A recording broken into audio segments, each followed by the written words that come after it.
Welcome to On the Frontline, the Safety, Learning, and Operations podcast. My name is Dr. Gina Anderson, and I am the CEO and co-founder of Luma Brighter Learning. We are celebrating the people designing better outcomes for those who move our industries. Stick around to the end of the show, and we'll reveal how you could be our next guest to be celebrated in about 15 to 20 minutes. Let's go! Hello, everyone. I'm really excited today for my special guest. And I wanted to start out just by explaining and exploring that leadership really doesn't start in boardrooms alone. It actually happens in moments under pressure with imperfect information and real people counting on you. This is the Frontline podcast where we have real conversations about leadership, learning, and growth, where work actually happens. And today I'm joined by Randall, and he is the corporate safety manager at Performance Food Groups. But most of his work centers around special projects and reporting within safety and risk. He builds systems that takes complex operational and compliance data, and he turns them into something leadership can actually use to make real decisions. Brandon's role sits at the intersection of safety, strategy, analytics, and operations, all focused on helping the business run safer and smarter. And I know him, and he cares deeply about leadership development. In trucking and logistics, he believes we do a great job recognizing high performers, but we often promote them into frontline leadership roles without even actually equipping them with the skills needed to lead people well.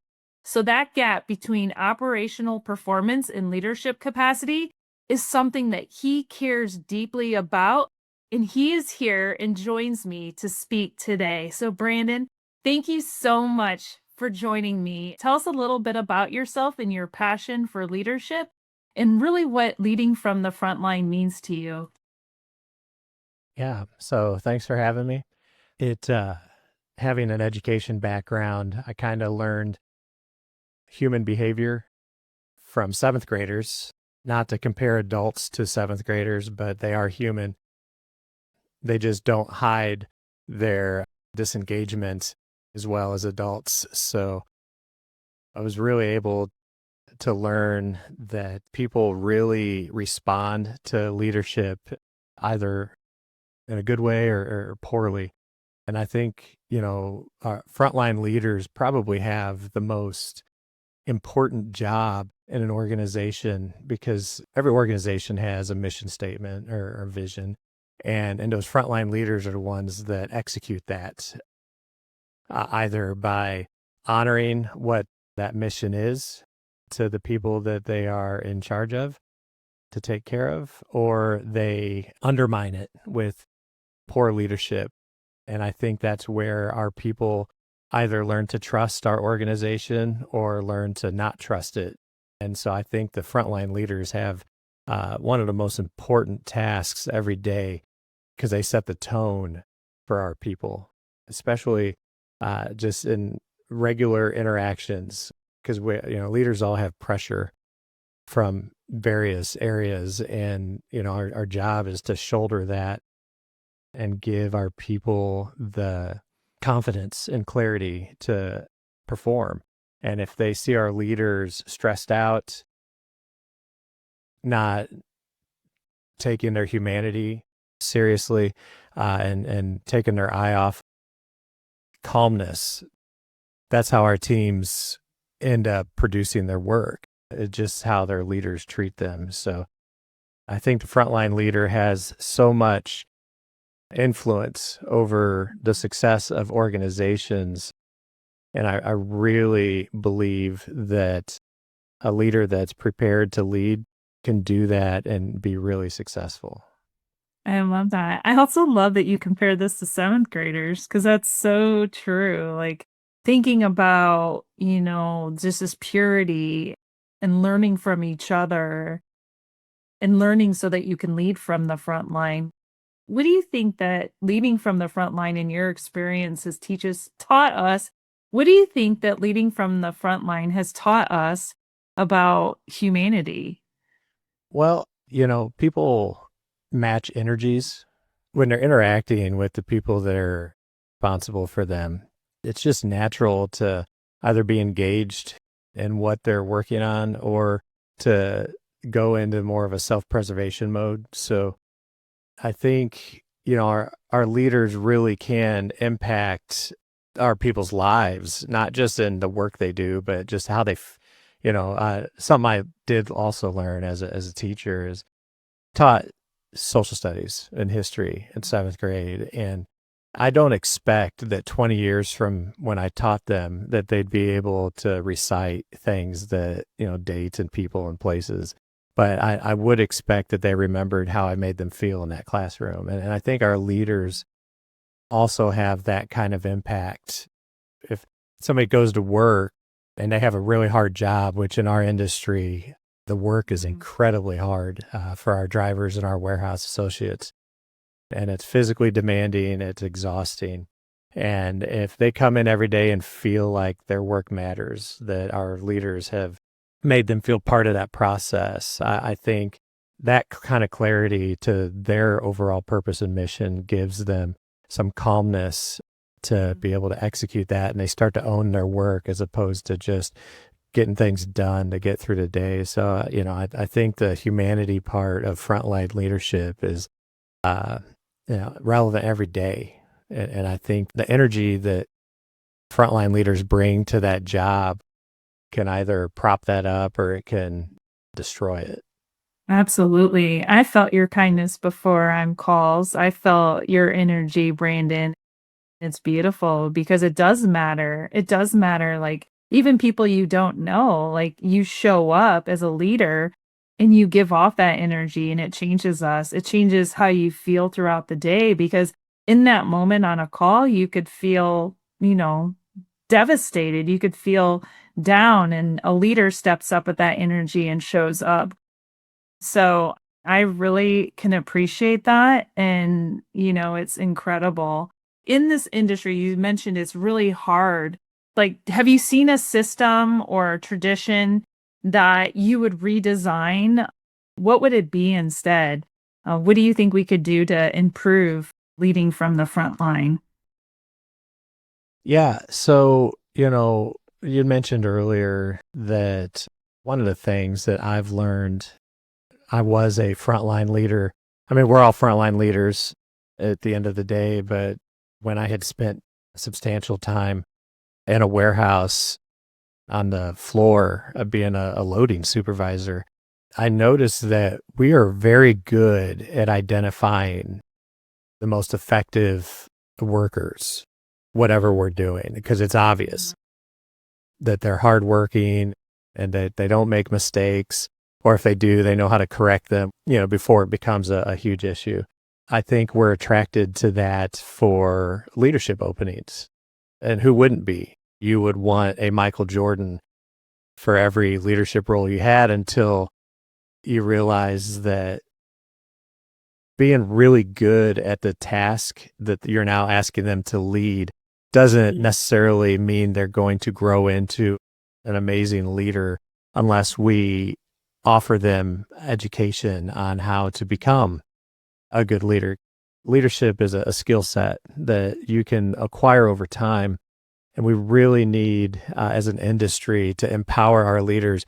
And I know this would be unpopular and it would slow things down, but I wouldn't put somebody in a leadership position over multiple people until we had trained them on how to do that, because their first impression with the people that they are to take care of in that role, you get that one time. And if you come in and things are not going the way they would for you because you were an amazing worker at that job, you end up kind of defaulting to, why don't they do this like I did?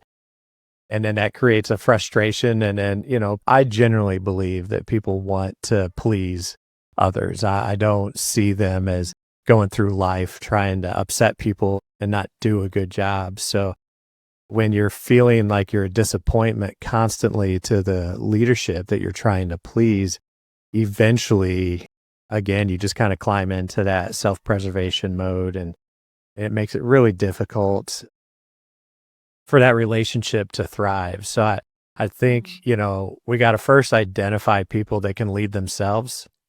Mhm. And then once they have proven that they can lead themselves, then you start expanding that influence. But with each influence role that you expand them to, you have to prepare them for courageous conversations, accountability, things that matter. But most importantly, can you lead yourself, and can that be something that the people that you are leading can trust and feed off of? Because I really believe that if we train our leaders up to do a good job, then the work takes care of itself. Mhm. Absolutely. I love this idea that you said, Brandon, that it's like nobody goes to work thinking today I'm going to do a bad job. I don't believe that. I think you're right on there that everyone wants to aspire to be great and do good work. So this idea that you have that, people are going to remember how you made them feel and being present in the moment. Because how many leaders have we known, right, that like are in the moment, but they're there, but their minds are thinking about that contract they have to do or the email they have to respond to. And in the being a frontline leader, it's about being present and making those impacts. So I think that's really powerful. Have you seen any innovations in your organization or in your career that maybe emerged from an unexpected place from these conversations that you might be thinking or having? Yeah. So one of the most meaningful examples of innovation in our organization, it really didn't start with any kind of big announcements or push. It really just started with clarity. We have all this data, we measure everything. And if you're not careful, you can get trapped in kind of valuing everything that's measured. And we've had a real big push internally to measure what we value instead. And when we start taking all those data points and putting them together to make sense, it really allows the people that rely on that data to make better decisions that make more sense. In my space, deal in safety. And so we've Mhm, worked really hard to take multiple data sources and put them in Power BI reports that we mhm, can put some visibility on things that we value that can help us go from kind of constantly looking at what went wrong. Because we try to celebrate the wins and safety, but mhm, we do spend a lot of time dealing with trying to learn the lessons of safety issues where the either we failed to train properly or the associate failed to make a decision and it led to an injury or an accident that you thank God every day when it's not serious. But these things mhm, can really impact not only the lives of our associates, but in a general sense, the motoring public when we're out on the roads. So we kind of have taken a hard look at revisualizing our data in a way that we can get proactive with our decision making and planning and help identify key areas that we need to focus on because we really didn't see where we were lacking effort. We were just lacking clarity and visibility. mhm, And once that happens, then our locations aren't really waiting for direction anymore. They have the data they need to be proactive and can start taking action. Because if we notice something, waiting a month and a half, 2 months, the next fiscal year to make plans to fix something makes no sense. And that's mhm. kind of, I left education. I mean, I'm still in education, just Yeah, in a different sense. right. But I really enjoy the fact that, you know, in school, you kind of look at standardized test scores and that year Mhm, is behind right. and then you just kind of have to move forward. But in this space, you can identify issues immediately and put plans in place to address them and change them right away. And I really like that. It's awesome when you can identify something and try and fix it and provide help to people who desperately want it because nobody wants to get hurt and no one wants to see their people hurt. On the human side, it's tragic at times what people go through with injuries. And if we can help prevent those, I really believe that that's where people feel valued and cared about when we're putting things in place to help them prevent that. I love that. That is so important. It's not just a check a box. It's like what you do is you want to change lives and save lives. And that's the beauty of it. Years from now, Brandon, what do you want people to remember about not only the work you're doing, but your leadership and somebody to say, like you said, the students, but in your role today, 10 years from now, what do you want them to remember? Yeah, so, 10 years is a long time and a short time. Hmm. And so there are things that are not going to change in 10 years, and that's human beings, people. But what can change are the tools and the technology.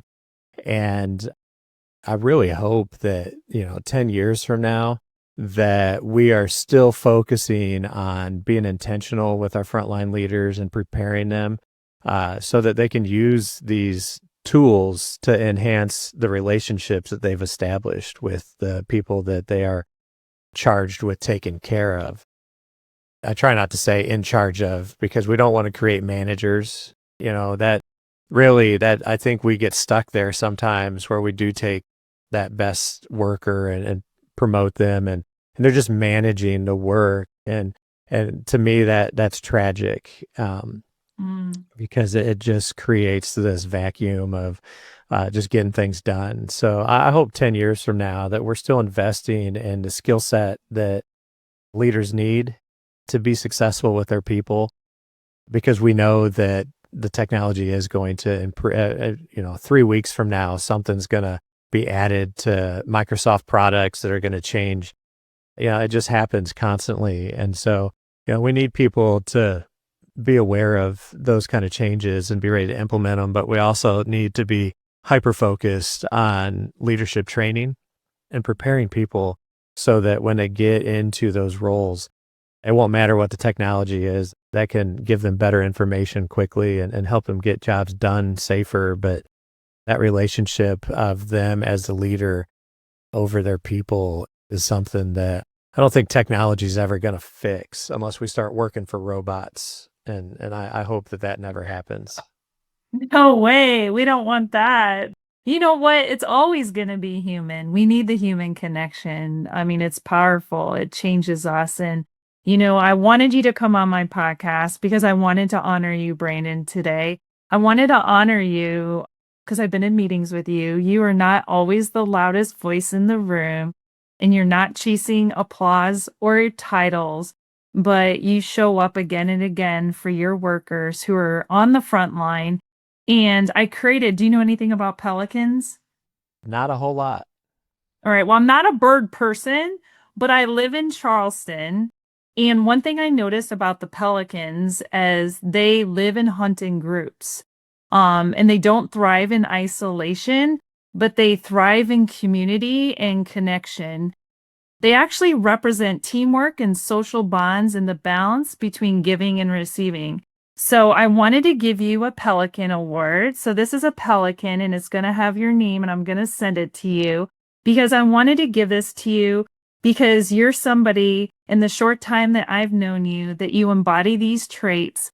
And I know that you see the strength in others and you lift them higher and you give without ego. And you don't necessarily lead from the front, but you lead from the community that you're in.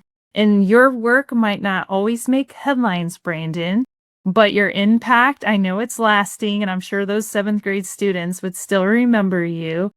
And there's many people in the industry that you've impacted, and your work is lasting, it's personal, and it's powerful. So today I want to honor you, Brandon, for the way you move people forward quietly and purposely, and for the community that you're building and that you've built, and for the balance you bring. and for the lives that you change just by being you, because you are a pelican and you're part of this community of leaders who make an impact, and I really appreciate it. So thank you so much. And I wanted to ask you to leave us today with some lasting words of advice for frontline workers so we can move forward for the next decade. Yeah, well, thank you. I'm a lifelong Chicago Cubs fan, and one of their minor league teams is the Myrtle Beach Pelicans. So, Well, there's why. See? yeah, so That's that'll go why. on my I love bookshelf it. behind me and have a I dual love affinity. it. Uh, Love that. yeah, so I think we are a data rich, like we have more information at our fingertips than we've ever had before. But when it comes to safety and performance, these are human issues before they're operational metrics. So, I really hope that as our industry advances, as growth occurs, and success, and those things are all great. I just hope that, we look at people first. One of the best bosses I ever worked for said that, if the answer to the questions aren't people, we're asking the wrong questions. And Aw. that means a lot to me because I know that that's what they're thinking, as they're trying to solve problems. Yeah, I see on my timeline all the time, like our organizations will say, well, we'll get that done somehow. And then, well, somebody's that somehow. And Mhm. so I want to make sure that at least in the roles that I serve our organization in, that I'm trying to think about the people that my work is helping first and foremost. And if I were to ever take my eye off that, I think my efforts would be in vain. So just Mm. keeping people at the forefront of everything that we do. Yeah, at the end of the day, we're kind of doing something simple. We're taking boxes and we're moving them. And so in that process, everybody wants meaning in their life and purpose. We all have a why. And I think if we spend time trying to establish those relationships with people and know what their why is and that they know what your why is, I think if we're trying to honor those things, the Mhm. work gets done and it gets done at a higher clip than if it's just, I work Monday through Friday 8 to 5 and I got to do these things. But if they feel like they're part of something bigger than themselves and they feel like their leaders are part of something bigger than them, people will follow that. And so my hope is that we just continue to honor people and understand that they may be sitting there not really thinking that their wildest dreams have come true and the role that they're serving, but that they have meaning in the work that they're doing. And that, when they work extra hard and they're doing that for their family, for whatever reason that they're doing it for, that they believe that the organization that they're working for honor that in them. I love that. Honor your people. Brandon, where can people find you? Where can they connect with you? What's the best way to reach you? I have work email, and that's about the best place to get me. Over the last couple of years, I've stepped away from social media to just really Okay. focus on my family and my work, and so I don't spend a lot of time out there in the open. But Okay. I'm always interested in discussing trucking and leadership and education. So. All right. All Yeah, right. we Awesome. can publish my email and you can hit me up anytime. All right. All right. Thank you, Brandon. Keep being our leader on the front line. We appreciate you. Thank you. Dr. Gina Anderson here. Thank you so much for listening to On the Front Line, the Safety, Learning, and Operations podcast.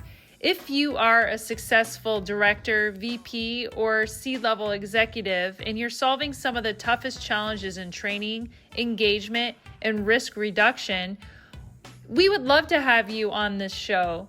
Please visit podcast@learningwithgina.com and apply to be a guest. If you got something out of this interview, would you share the episode for me on social media? Just do a quick screenshot with your phone and text it to a friend, or just post it on your social media channels. If you know someone that would be a great guest, tag them on social media and let them know about the show. and use the hashtag on the frontline. I love seeing your posts and guest suggestions. It means so much to me. We are regularly putting out new episodes and content, so make sure you don't miss an episode and go ahead and hit subscribe if you like it. Your thumbs up, ratings, and review go a long way to help promote my show, and it means a lot to me and my team. You want to know more? Go to our website, learningwithgina.com or lumabrighterlearning.com, and follow me on LinkedIn and Instagram. Thank you so much for listening. We'll see you next time.